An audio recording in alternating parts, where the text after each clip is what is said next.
Hello అండి. Haemoglobin అనేది రక్తంలో మనకు ఉండే ఒక రకమైన ప్రోటీన్ అన్నమాట. ఇది సాధారణంగా మగవాళ్ళైతే 13-16 వరకు ఉంటుంది. ఆడవాళ్ళైతే 12-15 గ్రాముల వరకు ఉంటుందన్నమాట. సో, ఇది ఎప్పుడైతే తగ్గుతుందో దాన్ని ఎనీమియా అంటాము. తెలుగులో రక్తహీనత అంటూ ఉంటాం.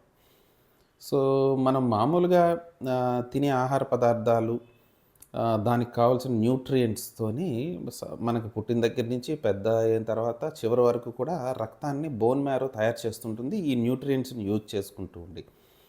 సో, ఎప్పుడైతే మనం ఈ న్యూట్రియంట్స్ అనేవి మనం ఫుడ్‌లో సరిగ్గా తీసుకోమో, అప్పుడు రక్తహీనత డెవలప్ అయ్యే అవకాశం ఉంటుంది.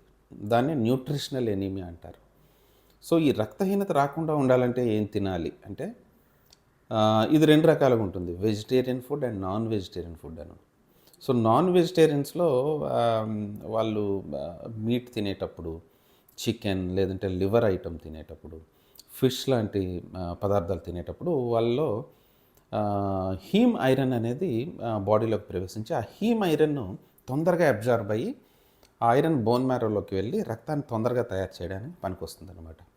అదే వెజిటేరియన్స్‌కొచ్చేసరికి వెజిటేరియన్ ఫుడ్‌లో నాన్ హీమ్ ఐరన్ అనేది ఉంటుంది. అది దాని అబ్జార్ప్షన్ కొద్దిగా తక్కువగా ఉంటుంది. బట్ స్టిల్ వెజిటేరియన్స్‌లో ఈ తోటకూర, పాలకూర, ఆకుకూరలు ఎక్కువగా తింటూ ఉన్నా, బీన్స్ అని ఉంటాయి. చిక్కుడుకాయలో 2, 3 రకాల జాతులు ఉంటాయి. అవి తింటూ ఉండాలి.